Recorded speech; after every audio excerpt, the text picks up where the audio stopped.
Lindsey Graham était un très très grand ami d'Israël, mais c'est pas seulement d'Israël. Il a compris que la sécurité d'Israël et des États-Unis sont est liée ensemble. Et c'est pour cette raison, cela une des pôles qu'il avait guidé. Eh bien, nous avons le plaisir d'être en ligne avec Yehuda Weinrop. Yehuda, bonjour, Boker Tov. Bonjour. Merci d'être avec nous ce matin. Nous avons, je rappelle à nos auditeurs que vous êtes maître de conférence au Collège supérieur de Rishon LeZion, spécialiste des relations entre Israël et les États-Unis. Et avec vous, je voudrais que l'on revienne sur la personnalité d'une des grandes figures, on va dire, de la vie politique américaine qui s'est éteinte hier très subitement. Il s'agit de Lindsey Graham qui est qui était sénateur républicain, un des plus connus, on va dire, très proche du président américain Donald Trump, qui s'est éteint à l'âge de 71 ans de manière subite. Alors, je voudrais avec vous que l'on revienne sur la personnalité, en quoi Lindsey Graham était une figure très marquante et comment, bien entendu, s'est manifesté son soutien à Israël, parce que tout le monde le sait ici en Israël, on a vu les condoléances de toute la classe politique israélienne. Lindsey Graham, c'était un des grands amis d'Israël au Sénat américain. Oui, vous l'avez bien dit. Lindsey Graham était un très très grand ami d'Israël, mais c'est pas seulement d'Israël. Il a compris que la sécurité d'Israël et des États-Unis sont est liée ensemble. Et c'est pour cette raison, cela une des pôles qu'il avait guidé. C'était un homme qui a beaucoup peiné pendant sa vie. Il a perdu ses parents à un très très bas âge. Il était obligé d'élever sa petite sœur. Il a fait des études universitaires en Caroline de Sud, et après il a fait des études de droit. Il est entré dans l'armée de l'air américaine en tant que avocat militaire et procureur. Et après d'être revenu, il a continué à faire les réserves et terminé comme colonel de réserve. Et il avait servi aussi dans le Golfe Persique. Et pour cette raison, il connaît notre région. Il a fait beaucoup de voyages au Moyen-Orient. Il s'occupait souvent des questions de politique étrangère et de sécurité. Il est un libre penseur. Au début, en 2016, quand il était sénateur, il s'est opposé à Trump. Il a présenté sa propre candidature, et malgré le fait comme ça, Trump a connu ses capacités et il a nommé ministre de la justice, et il était chargé de siéger sur la commission qui approuvait les juges. Il aussi voyait la menace qui posait l'Iran, et il a dit qu'il faut absolument qu'il soit empêché. Oui, alors on peut dire même que c'était un des sénateurs, une des locomotives, on va dire, au sein du Parti républicain, en faveur d'une politique très musclée envers l'Iran, n'est-ce pas? Oui, une politique musclée, mais il envisageait aussi une paix régionale. C'est pour ça qu'il a appuyé les accords d'Abraham, et il rêvait d'une entente entre l'Arabie saoudite et Israël.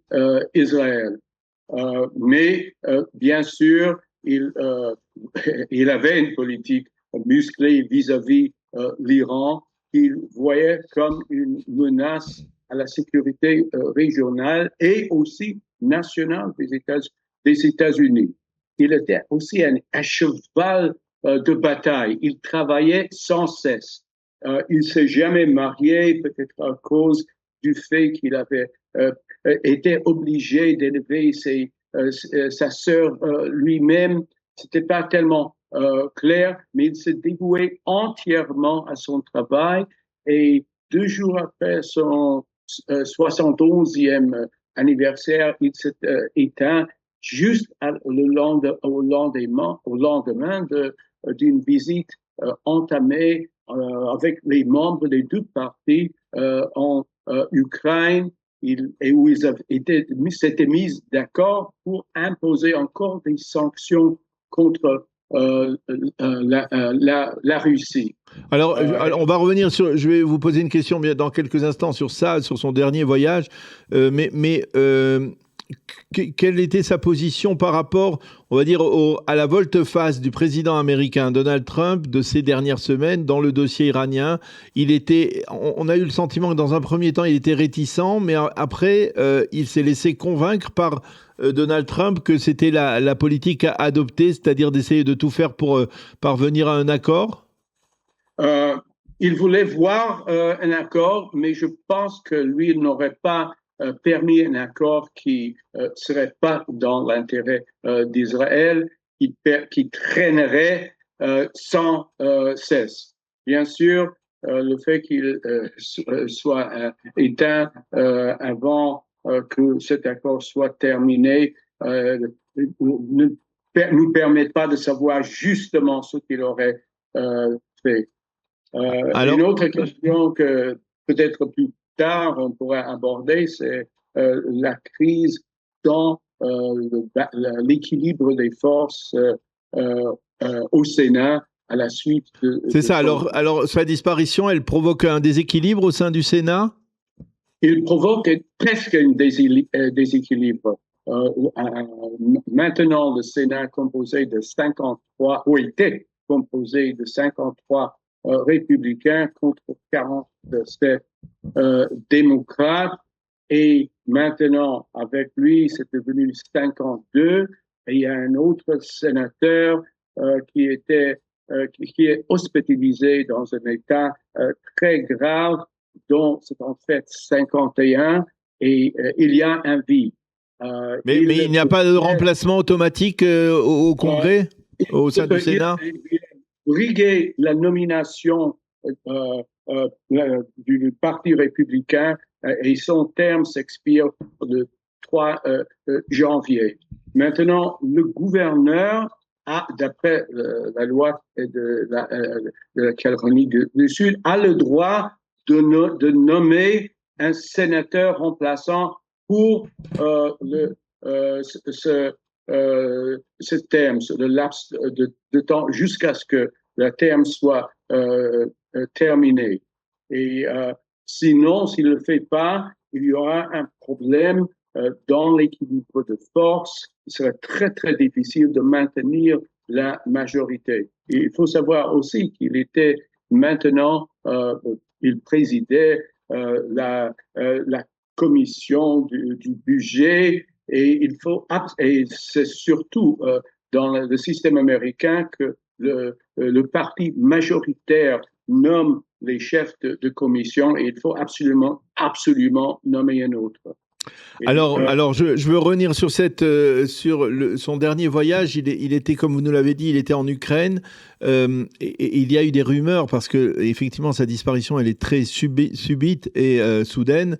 Et on se demande effectivement de quoi il est mort. Certains affirment, en tout cas dans l'entourage, on affirme qu'il est décédé d'une crise cardiaque. Mais il y a des rumeurs aussi sur le fait qu'il aurait pu être empoisonné par la Russie avec laquelle il n'était pas du tout d'accord. Est-ce que c'est quelque chose d'envisageable? C'est envisageable, mais je pense que ce serait un peu trop farfelu. Il faut savoir que pour arriver en Ukraine, c'est pas un vol direct. Il faut aller en Pologne et puis prendre des trains et arriver par des voies sans se divulguer et revenir. Alors, et il est venu avec une délégation aussi. Alors, c'était un voyage qui est en lui-même très dur. Et il est revenu tout de suite en faisant des rapports et en planifiant des démarches pour l'avenir. Et alors, c'est même pour un homme qui est beaucoup plus jeune que lui, ça aurait été difficile. La famille avait dit que c'était une maladie soudaine et subite. Les services médicaux ont reçu un appel pour un arrêt cardiaque. Ouais. Je pense que souvent il y a des théories de conspiration, mais on ne saura jamais. On ne saura jamais. Une dernière question, Yehuda. Binyamin Netanyahou envisage de se rendre aux États-Unis pour les obsèques de Lindsey Graham. Vous pensez que c'est quelque chose, c'est bien d'y être, c'est important d'y être, peut-être aussi en passant pour y rencontrer le président américain, essayer de faire le clair sur ce qui se passe avec l'Iran? Je pense que pour lui, c'est bien. Je ne propose pas d'être un expert sur la politique intérieure, mais sans doute, je pense qu'une rencontre entre le président Trump et Bibi Netanyahu pourrait être efficace. Reste à savoir si cela va se réaliser. On le verra très certainement lorsque l'on connaîtra la date des obsèques de Lindsey Graham. Merci beaucoup, Dr Yehuda Weinrop, d'avoir accepté de répondre à nos questions donc, sur la personnalité de Lindsey Graham, nous avoir aidé à mieux brosser un portrait de cette grande figure donc, du Parti républicain qui était très proche de Binyamin Netanyahou, très proche de Donald Trump, un ami d'Israël, un véritable ami d'Israël.